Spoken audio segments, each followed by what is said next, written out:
Assalamualaikum warahmatullahi wabarakatuh. Salam Presidential Institute menarasikan berbagai hal permasalahan dan kebangsaan kita. Pada kali ini kita sudah ada tokoh muda yang sangat energik, Ketua Front Nelayan Bang Rusdi Syamawa. Assalamualaikum Bang. Waalaikumsalam. Sehat selalu. Sehat, alhamdulillah. Kelihatannya keliling terus nih, Keliling ke pesisir. Pesisir. Karena Front Nelayan. Front Nelayan Indonesia. Apa sejatinya kerja utama dari Front Nelayan itu, Bang? Ya, jadi sejatinya kerja utama Front Nelayan itu adalah melakukan advokasi, menyusun gerakan-gerakan masyarakat pesisir, ya, dan memberikan edukasi fisheries atau nelayan, ya, di seluruh Indonesia. Dan kita sudah punya 11 sayap. 11 sayap. Ortom. Semacam ortom lah. Nah, strukturnya front itu kan kalau di pusat hanya sifatnya semacam ex officio. Dan di daerah yang sesungguhnya strukturnya yang memiliki hak suara, hak pendapat, saran dan lain-lain, kebijakan. Tapi kebijakan di pusat diturunkan ke bawah. Nah, Front Nelayan itu basisnya di kabupaten kota, tapi kabupaten kota yang khusus, yaitu yang mayoritas nelayan atau kelautan perikanan. Misalnya Kota Bitung, Sulawesi Utara, kemudian Gorontalo, itu ada Front Nelayan. Sulsel, ya, Sulsel itu hampir semua masyarakat pesisir kalau keliling Sulsel. Kemudian NTB itu 90% desanya di pesisir. NTB, karena NTB itu di selatannya berbatasan Hindia, Samudra Hindia, kemudian barat itu Laut Jawa Selatan sampai bertemu dengan Laut Flores. Jadi tidak salah kalau sebenarnya kalau Bang Rusdi ini membuat Front Nelayan. Tidak salah. Karena tidak memang salah. Perjuangan nenek moyang kita dulu betul. Mayoritas nelayan sebenarnya. Maritim ya kita. Iya, maritim. Yang harus... Dan ini sebetulnya saya meneruskan perjuangan ya dari buyut dulu. Buyut saya dulu ada namanya Panglima Cama namanya. Yaitu Panglima dari Kesultanan Goa, zaman Bonto Langkasa IV. Karena beliau aktivis, ulama juga dari Takalar, Jeneponto, kemudian ya menyusun keluarganya di Sumbawa. Ya, dan kebanyakan nelayan-nelayan kita itu mendunia sebenarnya sampai ke Afrika. Nelayan dari Jawa, dari Bugis gitu. Itu sangat terkenal gitu. Dan itu sangat terkenal. Kalau di dunia populasi fisheries atau nelayan ini itu sekitar 7, sekian miliar. Luar biasa. Ya, luar biasa ya. Karena dunia ini kan sebenarnya diciptakan Allah itu dikelilingi air, laut gitu. Kenapa pemerintahan kita itu kok kelihatannya kurang aware gitu ya terhadap sampai ikan pernah impor gitu ya. Nah, itu. Garam impor. Makanya di tulisan-tulisan saya terutama soal impor ikan gitu ya, sebagai bahan baku dari industri, kemudian impor beras, bahkan sampah pernah diimpor, kemudian ditumpangin di laut, kemudian baru dimunculkan program bersih-bersih lingkungan, padahal sampah diimpor tumpangan di laut kan. Jadi ampun lah gitu dengan cara-cara begini. Tentu dengan poros maritim itu sebenarnya kita sudah memiliki harapan untuk berdaulat. Zaman pemerintahan Pak Jokowi ini sejak tahun 2014. Kenapa begitu? Karena visinya poros maritim. Tapi tidak membuat poros. Jadi lebih gitu kepada pemenuhan kedaulatan ekonomi. Iya, Tidak juga pada pemenuhan kedaulatan ekonomi. Karena kan Bung Karno pernah, kita harus berdaulat di bidang ekonomi, berdaulat di bidang maritim, di bidang kependudukan, di mana penduduk kita ini sekarang kan tidak berdaulat karena begitu banyak TKA asing. Betul. Nah, gitu. Kemudian berdaulat di bidang kesehatan. Betul. Kemudian, dan berdaulat ini kan luas ya. Betul. Berdaulat ini luas, terutama yang berkaitan dengan pasal 33 Undang-Undang Dasar 1945 tadi ya. Nah, itu yang kita diskusikan sangat kritis sekarang itu iya, pasal itu. Saya sangat kritis. Kenapa gitu ya? Karena katanya berdaulat, tapi justru kedaulatan kita terjual gitu. Salah satu contoh terakhir itu adalah Pulau Christmas yang berbatasan antara Indonesia dengan Australia. Itu yang direbutkan sampai... Iya, itu yang direbutkan gitu loh. Nah, kemudian yang sekarang muncul itu adalah Pulau Widi. Kepulauan Widi kan di Maluku Utara ya, Halmahera. Nah, kalau hanya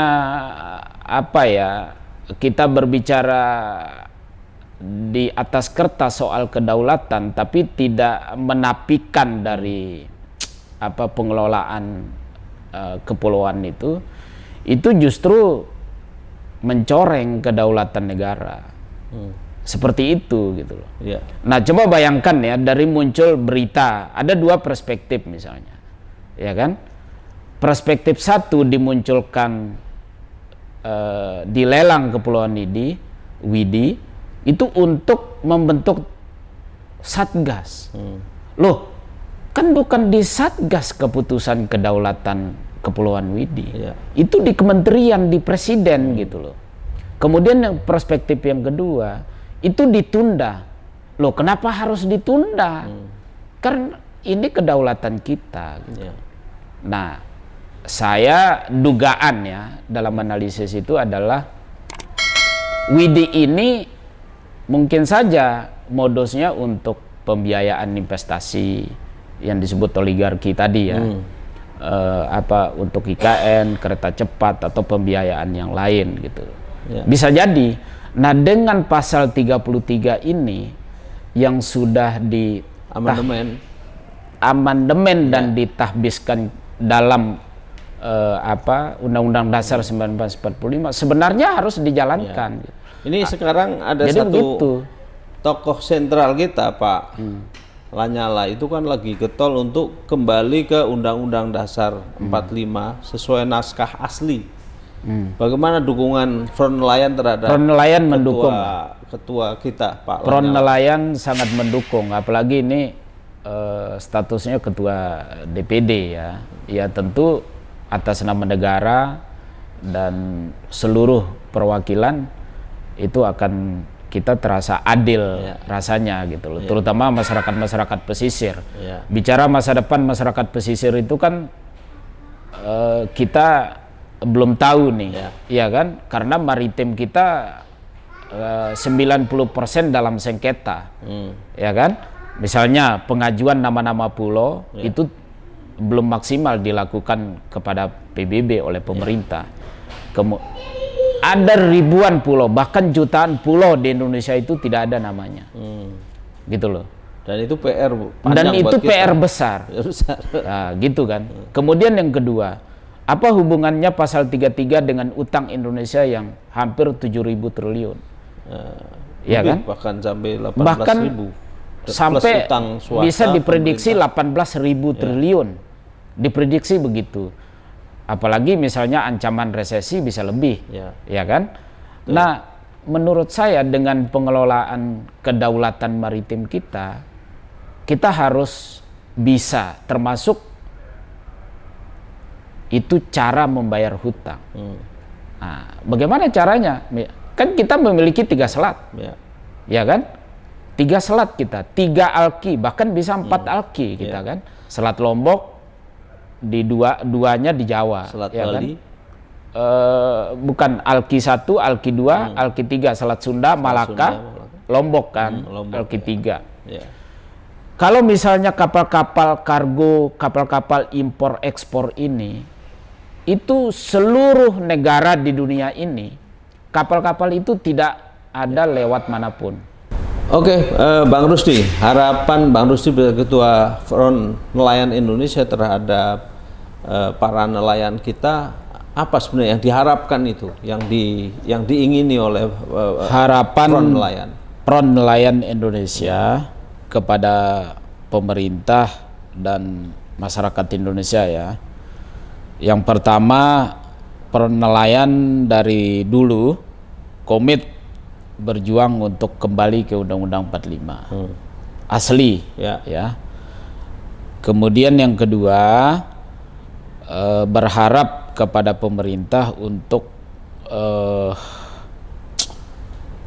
terus mengusulkan nama-nama pulau atau kepulauan di Indonesia yang selama ini banyak diklaim oleh negara-negara lain ya. Kemudian yang ketiga, harapan dari Front Nelayan adalah tentu memperbaiki regulasi-regulasi pemerintah untuk masyarakat pesisir sehingga ke depan tidak ada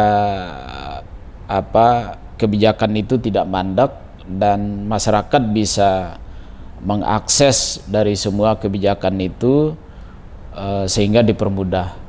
Nah, karena selama ini masyarakat pesisir merasa tertinggal, merasa ya. Nah, ini kan bahaya kalau ada perasaan merasa tertinggal gitu kan.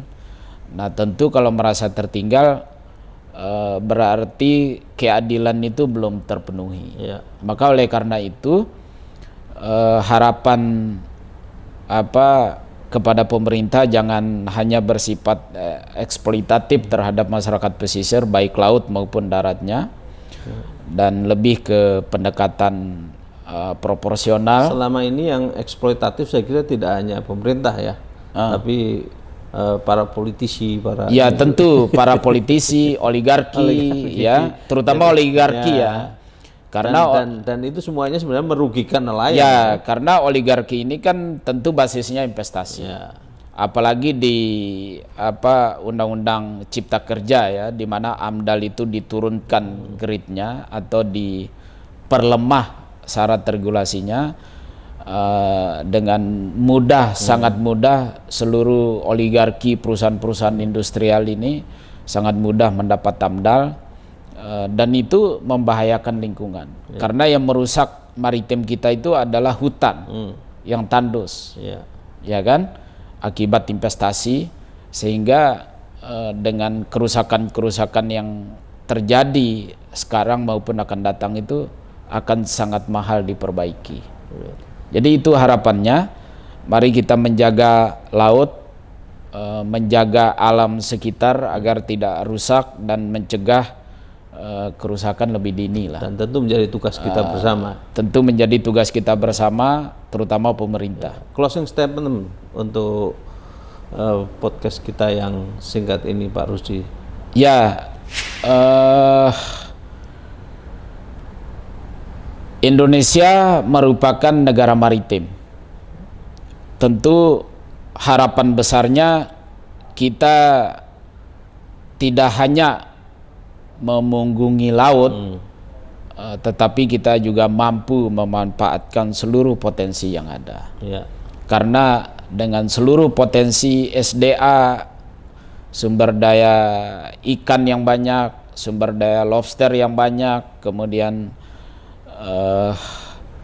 akan membuat negara kita berdaulat dan masyarakat Indonesia akan sejahtera.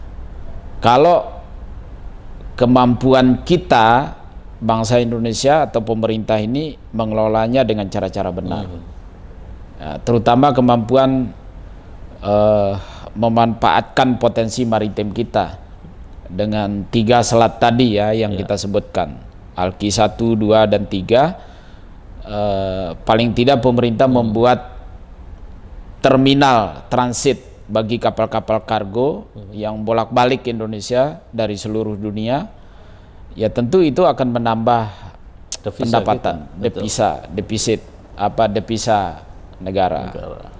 Itu ini closing statementnya. Oke, baik. Pemirsa dimanapun berada, demikian apa yang sudah kita dengarkan bersama dan kita simak narasi dari Ketua Front Nelayan Indonesia, Bang Rusdi Samawa. Tentu kembali kepada diri kita sebagai jati diri bangsa Indonesia yang merupakan salah satunya adalah bangsa maritim yang dari nenek moyang kita dari dulu sampai saat ini sejatinya negara kita adalah bagian dari negara yang dikelilingi oleh lautan. Maka sangat tidak masuk akal kalau Indonesia yang dikelilingi laut itu masih impor garam, impor ikan, bahkan beras, dan lain-lain. Saya kira itu bagian dari perjuangan Front Nelayan. Dan tentu perjuangan nelayan Indonesia yang pada titik akhirnya adalah bagaimana sebagai simbol yang atau slogan yang disampaikan oleh para pelaut kita, Charles Vepa Jaya Mahe. Terima kasih. Terima kasih, Bang. Waalaikumsalam warahmatullahi wabarakatuh.